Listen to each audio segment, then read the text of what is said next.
Hello everyone, स्वागत है आप लोगों का। मेरा नाम है गौरव शर्मा। आप लोगों ने बहुत सारी खबरें सुनी होंगी फॉरेस्ट फायर की, जंगल की आग। अभी रिसेंटली हमने कैलिफोर्निया में देखा कि कैलिफोर्निया में बहुत बड़े लेवल पर आग लगी और बहुत लंबा समय लगा और लंबे समय के बाद हम उस आग पे काबू पा पाए। हमारे मध्य प्रदेश में भी आज एक ऐसी घटना घटित हुई है और एमपी में हुई है, तो हमें जानना जरूरी है। और जैसा कि आप सबको पता है कि अभी 2024 के इंटरव्यू होने हैं, 2025 वाले बच्चे भी मेंस देने जाएंगे और आप डिजास्टर मैनेजमेंट को देखेंगे। उस डिजास्टर मैनेजमेंट में अगर आप इन घटनाओं का एग्जाम्पल कोड करते हैं तो ये बहुत ज़्यादा वैल्यू एडिशन का काम होगा। हुआ क्या है, पहले हम आपको खबर के बारे में बताते हैं, फिर ये क्यों होती है और क्या इसके समाधान हो सकते हैं, प्रशासन की क्या भूमिका इसमें हो सकती है, वो सब कुछ जानने की कोशिश करेंगे। न्यूज़ आपके सामने है। संजय टाइगर रिजर्व बफर क्षेत्र के अंतर्गत जंगल में 3 जगह लगी आग, मार्ग नहीं होने से नहीं पहुंच पा रहे आग बुझाने के संसाधन। तो घटना कहाँ की है?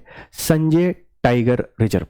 अगर आप लोग जानते हैं कि जो संजय गांधी टाइगर रिजर्व है या संजय गांधी नेशनल पार्क है, यह हमको देखने को मिल जाता है सीधी और सिंगरौली जिलों में फैला हुआ है। मध्य प्रदेश और छत्तीसगढ़ दोनों में यह विस्तारित है। तो संजय जो नेशनल पार्क है, इसमें आग लग चुकी है। आग कहाँ लगी है? बफर जोन में। जो टाइगर रिजर्व होता है उसमें जोन होते हैं। जैसे एक कोर की हम लोग बात करेंगे, कोर बहुत रिस्ट्रिक्टेड एरिया होता है और जहाँ बहुत ज़्यादा डेंसिटी होती है वाइल्ड लाइफ की। कोर को प्रोटेक्ट करने के पहले वाला जो एरिया है, आप उसको बफर जोन कहते हैं। बफर जोन, फिर एक आपको बाहरी एरिया देखने को मिलेगा, आउटर। तो बफर जोन एक्चुअल में एक प्रोटेक्टर है कोर जोन का। तो बफर में आग लगी है, कोर में लगी होती तो बहुत खतरनाक होती। तो आग कहाँ लगी है सर? आप बता देंगे। जो संजय टाइगर रिजर्व है इसमें, और ये देख लीजिए सीधी की घटना है और ये 7 घंटे पहले की है। ये आप आग के दृश्य देख लीजिए कि इस तरीके से जंगल जल रहा है। हम समझते हैं संजय टाइगर रिजर्व क्षेत्र के बफर क्षेत्र में जंगल में 3 स्थानों पर भीषण आग लगने की घटनाएं सामने आई हैं और ये सैटेलाइट से हमको पता चली है। अब जो वन विभाग है, ये वन विभाग इसको मैनेज करने की कोशिश कर रहा है। तो ये जो खबर है आप इसको यहाँ पे देख लीजिए। एक और खबर बेटा इसी में है कि जो सीधी के संजय टाइगर रिजर्व में भीषण लगी आग कोर जोन तक पहुंची, कई दुर्लभ वनस्पति और औषधियां पौधे जले। ये आग का वीडियो है, हम इसको यहाँ पे प्ले नहीं कर रहे हैं। तो हम डिस्कस ये करना चाह रहे हैं कि ये लगती क्यों है, कारण क्या है। देखिए, फॉरेस्ट फायर को लगने के पीछे बहुत सारे रीजंस होते हैं। पहला रीजन तो नेचुरली है कि जो सूखे पेड़ पौधे होते हैं, अब बहुत बड़ा एरिया है और उन सूखे पेड़ पौधों की छटाई नहीं हो पाती है। अगर उनको नहीं निकालते हैं तो गर्मी के मौसम में पेड़ से पेड़ जब टकराता है तो पेड़ से पेड़ टकराने से आग लग जाती है। कभी कभी रीजन इसके पीछे इलेक्ट्रिसिटी लाइन भी होती है कि हाई टेंशन इलेक्ट्रिसिटी लाइन गुजरी होती है, तो उस इलेक्ट्रिसिटी लाइन के कारण भी फॉरेस्ट फायर हो जाती है।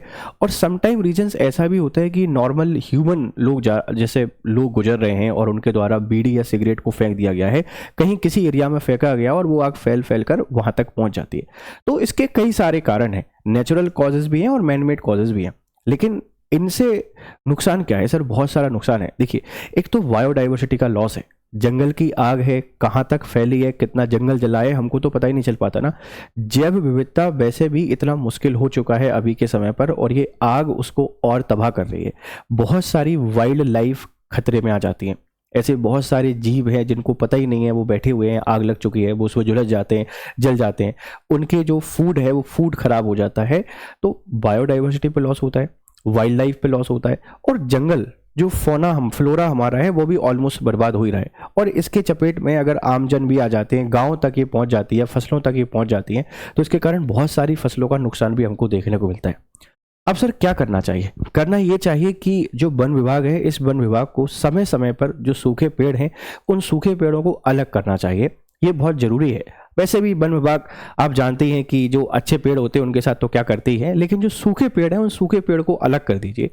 और क्या हो सकते हैं, हाई टेंशन लाइन अगर बहुत गुजरी हुई है, तो अगर बहुत डेंस फॉरेस्ट है तो वहाँ उनके कुछ प्रोटेक्शन लगे होना चाहिए, या उनको हम साइड भी कर सकते हैं, बिल्कुल किया जा सकता है।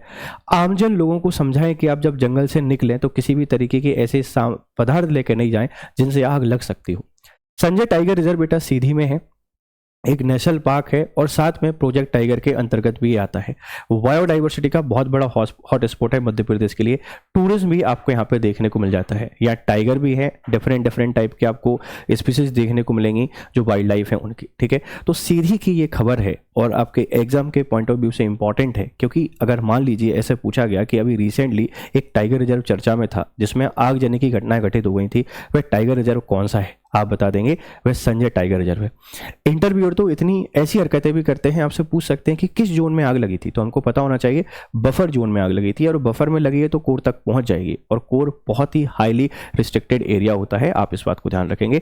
तो ये एक खबर थी मध्य प्रदेश की दृष्टि से बहुत इंपॉर्टेंट, आपसे हमने डिस्कस करनी थी, हम आपको कवर करा रहे हैं। और डेली इस चैनल पर MPPSC स्टडी IQ पर MP की इसी तरह की जो जेनरिक खबर हो सकती है, जो बहुत इंपॉर्टेंट है, बहुत जरूरी है, फालतू की बातें नहीं है लेकिन इंपॉर्टेंट है, जिन पे हम ध्यान नहीं दे पाते थे, अभी हमने शुरू किया है और डेली आपको यहाँ पे मिलेंगे। आप इस चैनल को सब्सक्राइब करें, वीडियोस को शेयर करें और आपके वैल्यूएबल फीडबैक हमको जरूर दें। Thank you very much for discussion. Have a nice time. Good day.